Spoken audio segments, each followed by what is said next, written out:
আসসালামু আলাইকুম রহমতুল্লাহি ওবরকাতুহু। সম্মানিত দর্শক, নির্বাচন কমিশন কর্তৃক ঘোষিত নির্বাচনের যে তফসিল, এটি চলতে থাকবে। হয়তো তফসিল একবার দুবার পরিবর্তিত হতে পারে, কিন্তু ফেব্রুয়ারি মাসে নির্বাচন হবে এটার সম্ভাব্যতা শতভাগ ধরে রাজনৈতিক দলগুলো কিন্তু সর্বোচ্চ চেষ্টা তদবির চালিয়ে যাচ্ছে নির্বাচনে জয়লাভ করার জন্য। তো এই সময়ের মধ্যে একজন প্রার্থী ওসমান হাদি, তরুণ প্রার্থী, তার উপর গুলিবর্ষণের ঘটনা ঘটেছে এবং এটা নিয়ে অনেকে সন্দেহ তৈরি করে হয়েছে বা অনেকের আশঙ্কা তৈরি হয়েছে যে নির্বাচন বানচাল হয়ে যেতে পারে বা তফসিল পিছিয়ে যেতে পারে। অথবা ধরুন এই সময়ের মধ্যে যদি বেগম জিয়ার সম্পর্কে কোনো সুসংবাদ না আসে, অর্থাৎ তিনি যে ওয়ার্কের হাসপাতালে আছেন, তিনি যদি অসুস্থ থাকেন এবং বেগম জিয়ার জ্যেষ্ঠ সন্তান জনাব তারেক রহমান সাহেব, তিনি যে 25 তারিখে বাংলাদেশে আসছেন, আসার পর যদি 26 তারিখে যদি বেগম জিয়ার স্বাস্থ্য সংক্রান্ত কোনো বিষয় নেতিবাচক বা ইতিবাচক কোনো কথা আমরা শুনতে পারি, সেক্ষেত্রে নির্বাচনের তফসিল পরিবর্তিত হতে পারে। কিন্তু এখন পর্যন্ত বাংলাদেশের প্রায় সব মানুষই বলতে গেলে শতভাগ নিশ্চিত ফেব্রুয়ারি মাসে একটা নির্বাচন হতে যাচ্ছে। এখন নির্বাচন কতটা শান্তিপূর্ণ হবে, কতটা গ্রহণযোগ্য হবে, নির্বাচনের ফলাফল কার পক্ষে যাবে, বা শেষ পর্যন্ত নির্বাচনটি আদৌ হবে কিনা, এই প্রশ্নগুলো এখন সবাই বন্ধ রাখতে চাচ্ছে। এর কারণ হলো আমরা যে যার অবস্থানে একটা দুর্বিষহ সময় পার করছি।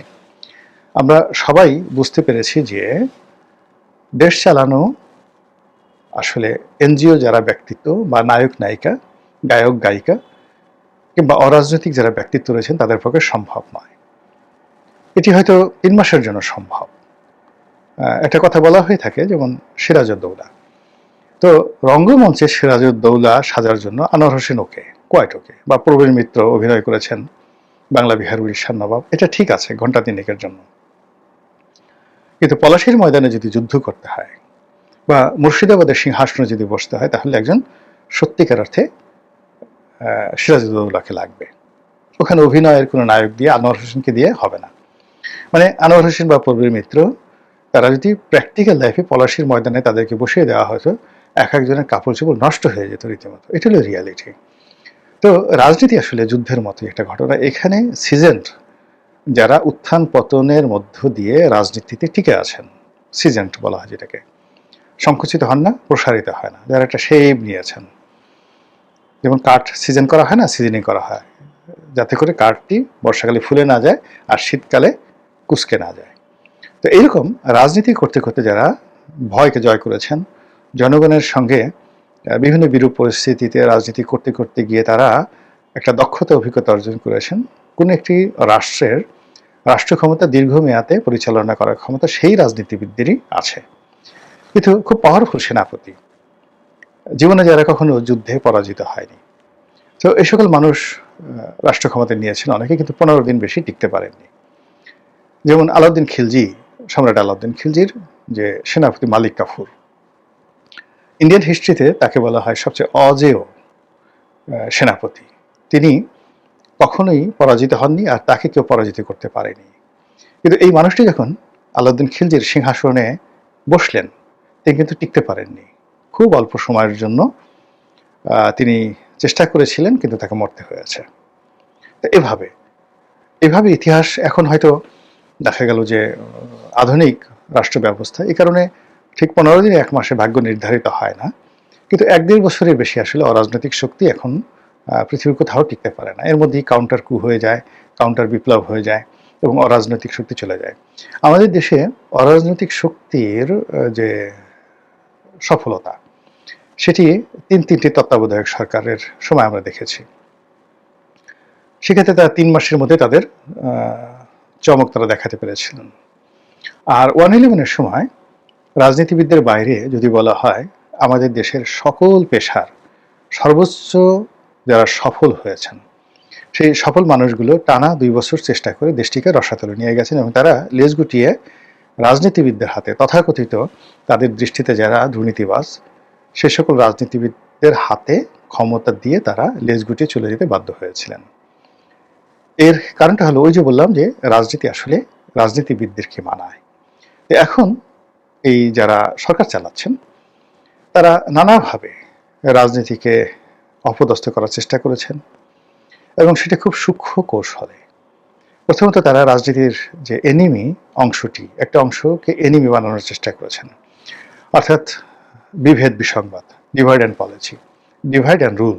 এই পলিসিতে তারা এই গত 14 মাসে যে কাজগুলো করেছেন সেটি হলো বাংলাদেশের যারা আওয়ামী লীগের পক্ষে আছেন, আওয়ামী লীগের সহযোগী ছিলেন এবং যারা আওয়ামী লীগ করেন তাদেরকে একটি পক্ষে ফেলে তাদেরকে গণশত্রু হিসাবে চিহ্নিত করার চেষ্টা করা হয়েছে।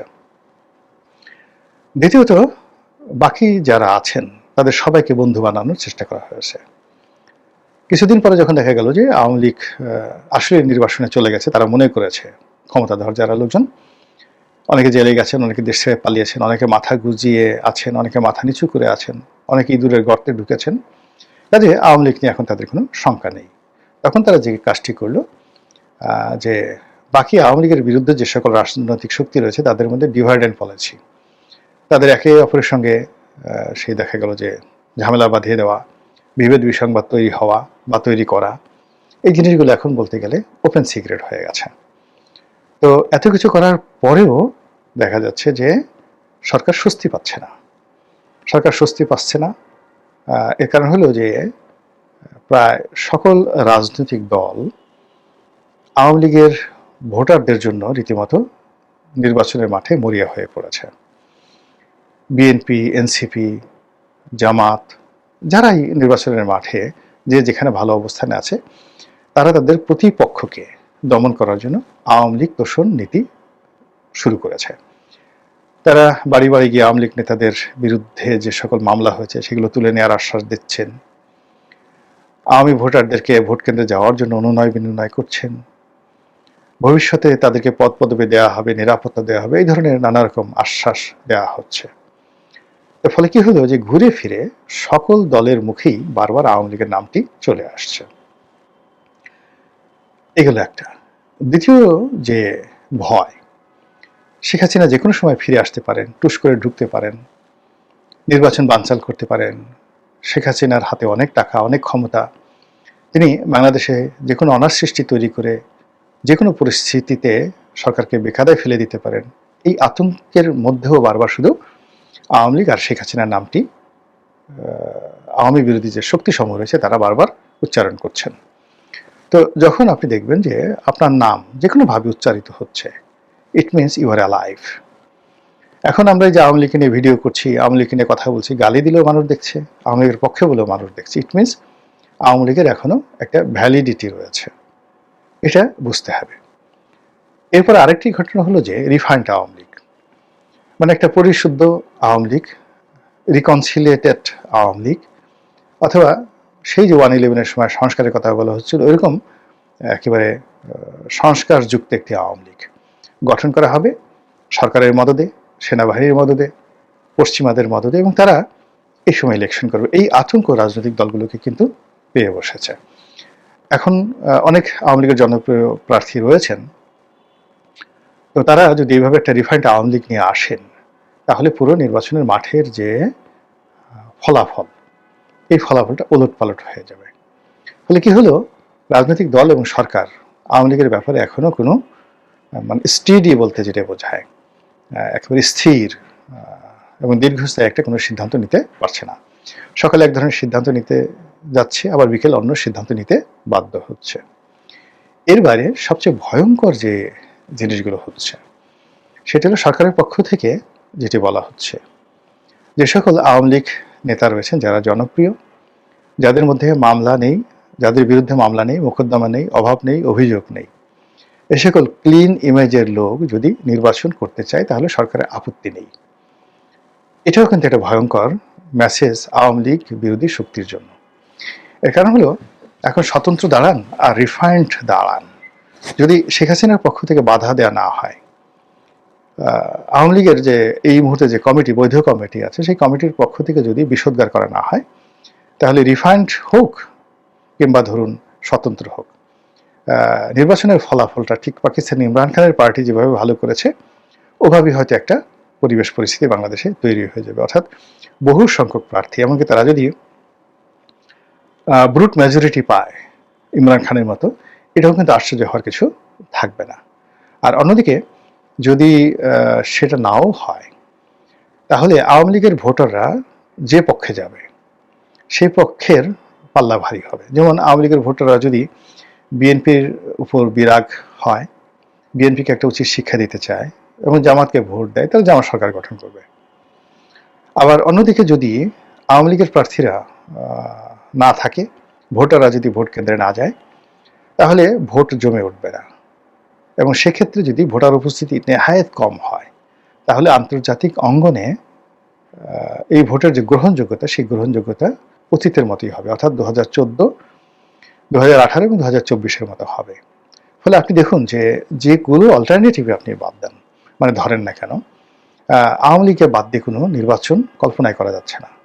অর্থাৎ একেবারে তৃণমূল পর্যায়ে যদি ধরেন যে কিচ্ছু নাই, শুধুমাত্র আওয়ামী লীগের ভোটার, সেই আওয়ামী লীগের ভোটার যারা, তারা ভোট কেন্দ্রে গেলেও আপনার জন্য বিপদ, আর যদি না যায় তাও আপনার জন্য বিপদ। দ্বিতীয় অপশনে গিয়ে যদি আপনি আসেন যে আওয়ামী লীগ যদি একটা রিফাইন্ড আওয়ামী লীগ গঠন করা হয়, সংস্কারবাদী একটা আওয়ামী লীগ গঠন করা হয় এবং তারা ফরমালি সারা বাংলাদেশে প্রার্থী দেয়, রীতিমতো কেমন হয়ে যাবে রাজনীতিতে।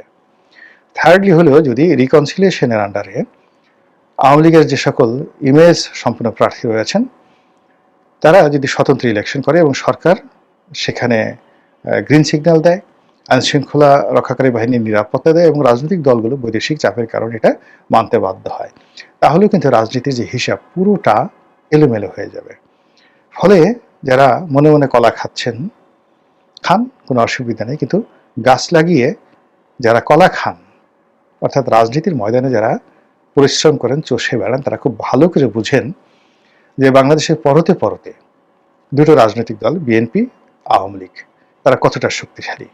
আবার বিএনপি আওয়ামী লীগের দল, এই দুটো দল যারা শীর্ষ নেতৃবৃন্দ রয়েছেন, তারা এই গত 15 মাসে তারা হাড়ে হাড়ে টের পেয়েছেন জামাত কি, কাহাকে বলে, কত প্রকার এবং তারা কি কি করতে পারে। তো সব মিলিয়ে আমাদের যে রাজনীতি, সেই রাজনীতি যে একটা জটিল আবহাওয়া বিরাজ করছে, সে আবহাওয়া আমাদেরকে কোথায় নিয়ে যায়, আমাদের রাজনীতির ময়দানে কি ভোর উপহার দেয়, কিংবা কি ধরনের মেঘময় সন্ধ্যা আমাদেরকে এনে দেয়, সেটাই এখন দেখার বিষয়। মহান আল্লাহ আমাদের সবাইকে হেদায়েত দান করুন এবং হেফাজত করুন। আসসালামু আলাইকুম ওয়া রাহমাতুল্লাহি ওয়া বারাকাতুহু।